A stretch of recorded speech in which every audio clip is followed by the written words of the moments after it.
Ce que tu sens. Misala molimo santo nde yango wana.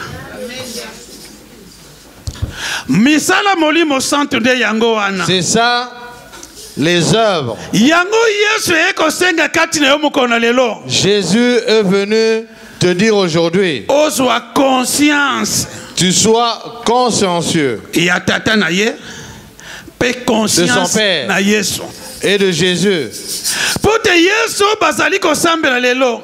Jésus compris aujourd'hui. Yesu bazali ko te lelo. Jésus qu'on prêche aujourd'hui. Yesu oyo yo ko sambela mukona lelo. Jésus que tu pries, qui a été crucifié, qui a ressuscité, d'autres aujourd'hui, on le prêche par leurs pensées, leur envie et leurs projets, ne pas pour faire la volonté de Dieu. La volonté de Dieu, le dernier jour, ce corps qui sera enterré, ton âme retourne dans le royaume de Dieu.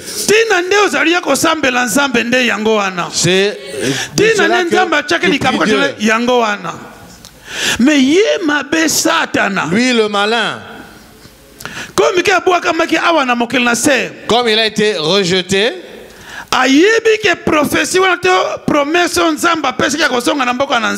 il sait la promesse du retour du royaume de Dieu.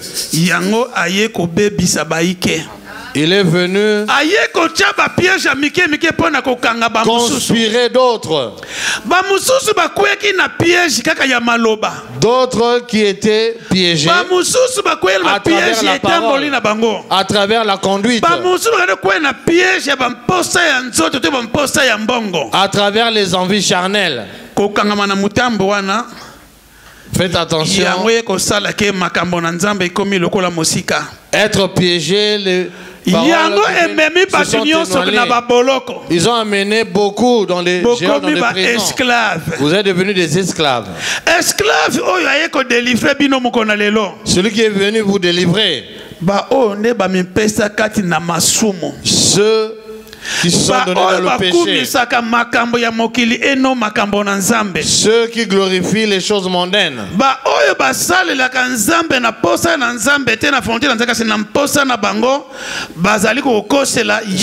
qui œuvrent pour Dieu à leur envie en montant. Tu verras ceux qui montent, ceux qui disent qu'ils prient, ils défendent. Ceux de Jésus,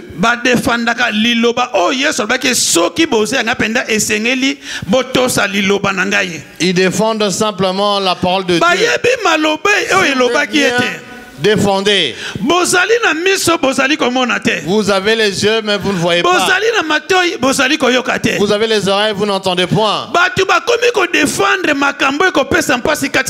Et défendre ceux qui donnent la souffrance. Au lieu d'être les fidèles, ils défendent, nous sommes des fanatiques. Que te donnera l'homme? Amen.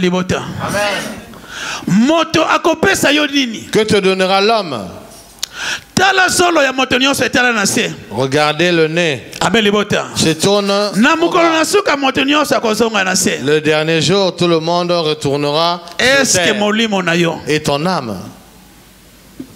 Si tu n'as pas œuvré pour Dieu, si tu n'as pas marché avec Jésus, si tu n'as pas obéi les paroles de Jésus-Christ,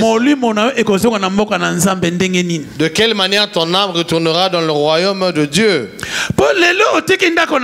Aujourd'hui, tu as laissé ta maison. Tu viens à l'église. Peut-être dira que c'est votre église. C'est ton église à toi. C'est ton église. Comme Jésus est le chef de l'église, c'est ce Jésus que tu glorifies. C'est la fête que tu célèbres. Tu es venu fêter dans ta maison de ton père.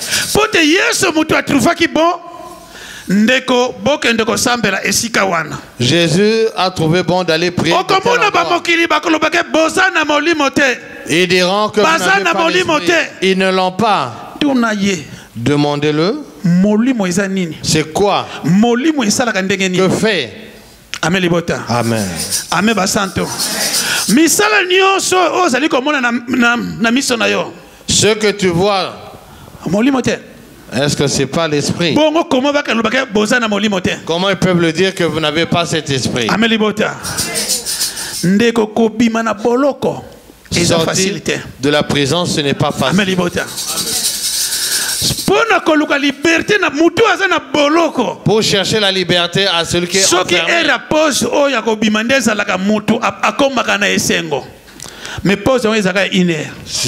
La pause est 1 heure, mais mais yo Yesu azali ko pesa yo liberté ya ba liberté mokolo bimba. Yo moni yango boni. La liberté. Nani yango ko pengwisa yo makambo na Yesu. Qui te donnera des paroles de Jésus? Nani yango ko chelo kali na makambo na Yesu. Qui? Yesu. Jésus. C'est l'ami.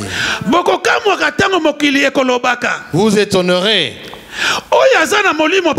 Celui qui a vraiment l'esprit s'étonne. Il a la crainte de l'Éternel. Ce qui se passe ici, le serviteur de Dieu l'a témoigné à la table sainte.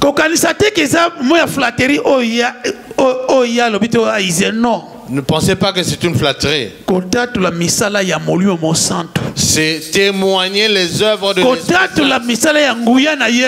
Témoigner les œuvres de Jésus-Christ, sa puissance. Si Jésus, je n'ai pas rajouté ni retranché. Les premiers étaient des esclaves. Nos ancêtres en Égypte, il était de convenance de traverser la mer. Mais pour arriver, il y avait les embûches. Comme ils avaient la foi en Dieu, ils ont traversé.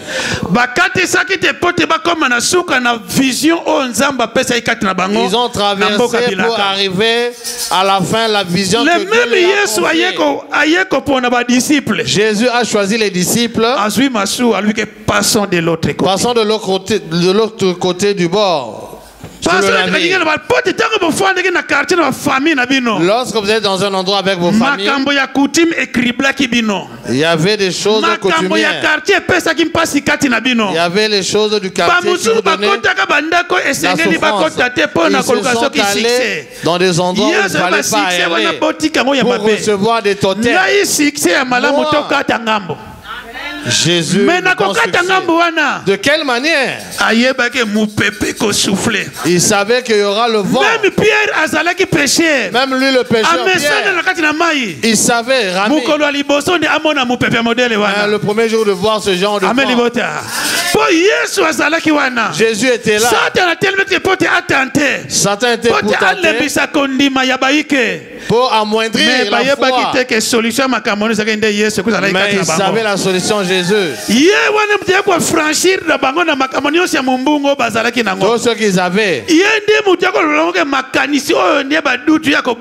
les doutes, les pensées, il est en eux. Nous allons mourir. Ils savaient. Mais lorsqu'ils ont réveillé, ils ont invoqué, ils ont appelé, il y a eu la solution. La solution au nom de Jésus. Le Père, il a choisi. Il a déclaré dans le monde. La voix, c'est mon fils bien-aimé. Je l'ai choisi. Écoutez-le, obéissez. Ceux qui parlent. Celui qui croit en Jésus. Qui a la foi en Jésus. Quels que soient les problèmes. Quelles que soient les situations aggravantes. Invoquez ce Jésus. Il est venu couper les liens. Il est venu. Il est la solution de vos problèmes. Médecin par excellence. Amen. Place que bamunganga basukeli. Place nzamba bandelaka. Amen libota. Amen basanto. Pote molimo na nzamba na pesa teke ndeko otatu misala nzamba zaliko sala. L'esprit de Dieu. Maladi mususu zaliko pesa pasi kati na yo ndeko. Il y a des sortes de maladies qui donnent la souffrance. Il y a une personne azalaki na maladi tango molai. Il a été cette personne était malade. On lui a dit de ne pas manger de la viande. Comme tu étais en Afrique, tu es venu en Europe. Peut-être pour manger la peau, il y a des manifestations. Mais si vous étiez 8 par exemple, un poulet. Papa akozwa wapi yo mwana akozwa wapi. Amen. Amen libota. La partie blanche. En Europe, tu veux récupérer de manger la viande. On dit ne mangez plus de cette viande.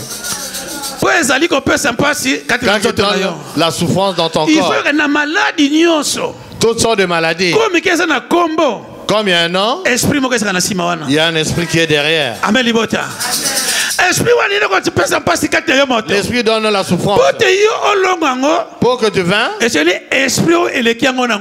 l'esprit qui est plus puissant, qui neutralise.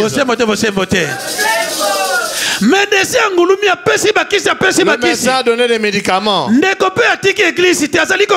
Pour prier. Le médecin qui avait parlé, un jour, il dit, mais cessez de penser. Continue à manger de la viande car tu n'es plus malade. Amen libota. Amen. Amen basanto. Amen. Tala musalia médecin par excellence. Amen. Jésus-Christ. Alléluia. Le médecin avait dit, je ne peux pas jeûner. L'avocat avait dit, je ne peux pas avoir des papiers. Tu as dit. Quel jour? Nous allons écouter ce que Dieu dit. Il donne la paix à ses enfants. Que le monde ne peut pas donner. Qu'il n'y ait pas de Jésus. Jésus est venu. Éloigne les doutes. Amen. Jésus est victoire. Champion des champions. Amen. Il a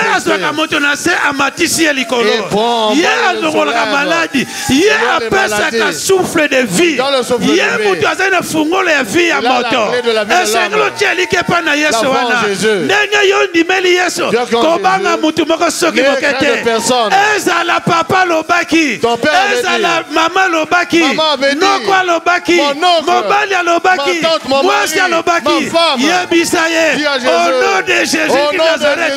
Macambano sans effet. Oh Yesu alaki pona ngai. Mokile komona. Mokile kotatola. Lelo feti oyo. Eloko asikizelo kotakati na ntoto na yo. Sepela na makambano sakati na yo. Sepela pezongi sa matoni. Pote nzambe na lola. Azali ko effet. Yesu alobikati na yo. Oyeko lekisango ngate. Ndeko mwasi ozana église. Osabe l'église mususu. Oyaki kaka na forcing. Yoze na posa ko yawate. Mende ko mwasi. Pasio ezana nzoto na yo. Nanu olobele ngona mobali na yo te. Renio basalo ko na famille. Mokolo na lelo. Na kombo na Yesu Kristo. Oyeko katana. Oyeko zo délivrance kati na yo. Peli kamboyo. Boko sulongo na mobali na yo. Yebiseli kabe pesa kampasi kati na yo. Amen. Amen. Amen. Amen. Bien-aimé du Seigneur,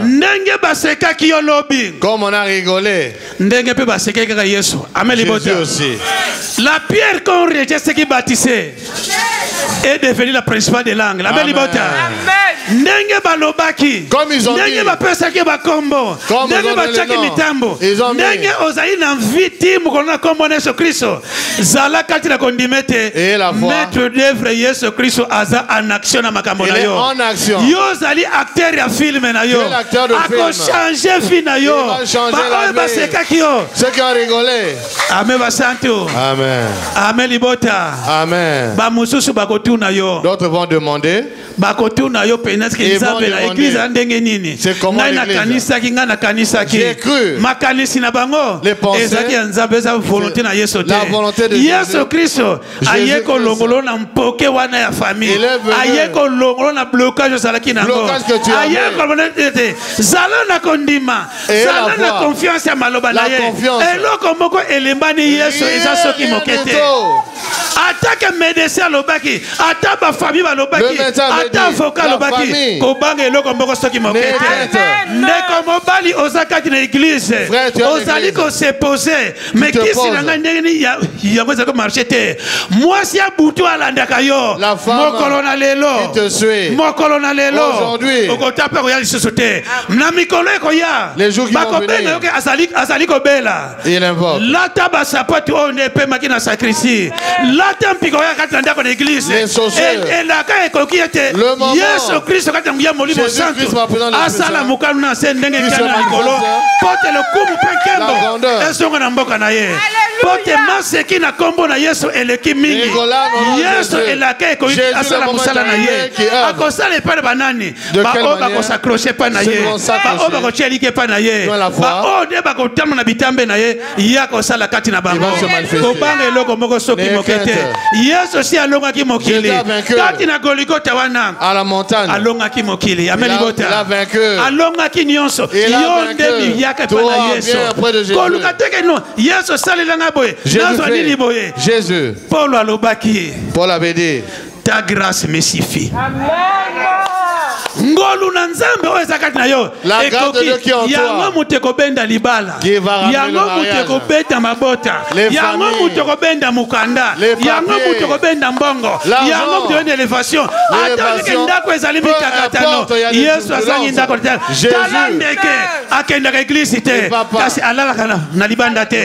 Bongo yo muteko na ndako na nzambe. Ola libanda ndenge nini. Makambo ndako na yo. Yesu abandi ba démarche yango.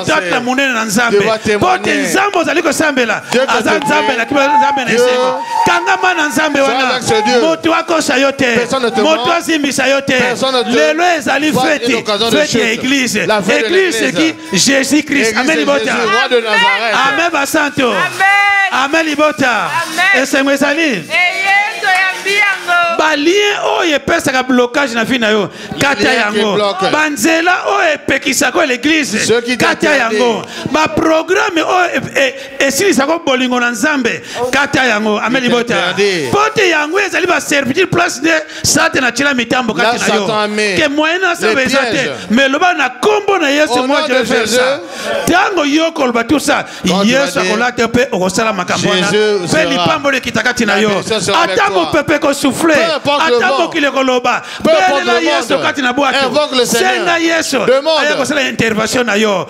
amen libota amen basanto esengeli aussi blaka message ne pas nzambe le message de Dieu esengeli osenga nzambe eloko précis eloko sengeza lokola ke yo zali na mwana na ndako tu as un enfant à la maison mwana za nzala l'enfant à la fin papa maman pesanga sapato pesanga kwanga pesanga likayabu pesanga chemise okopesa mwana nini amen. Si l'enfant enfin. Amen libota. Alléluia. Amen basanto. Makamiko ti confusion na batundi yango. Confusion. Oyebi likambo eza malamu te. Tu sais. Mais yo zali ko senga na Yesu ayokelo mawa apeso lipambo. Il donne la bénédiction. Yaza molimo. Il est esprit. Un corps, un esprit saint dans un corps saint. Amen. Yaboite. Eloko esanti ba pesa yango na mboate. Les choses décharger longola mbindo eza aux alentours na yo. Moko na moko aza mosakoli ya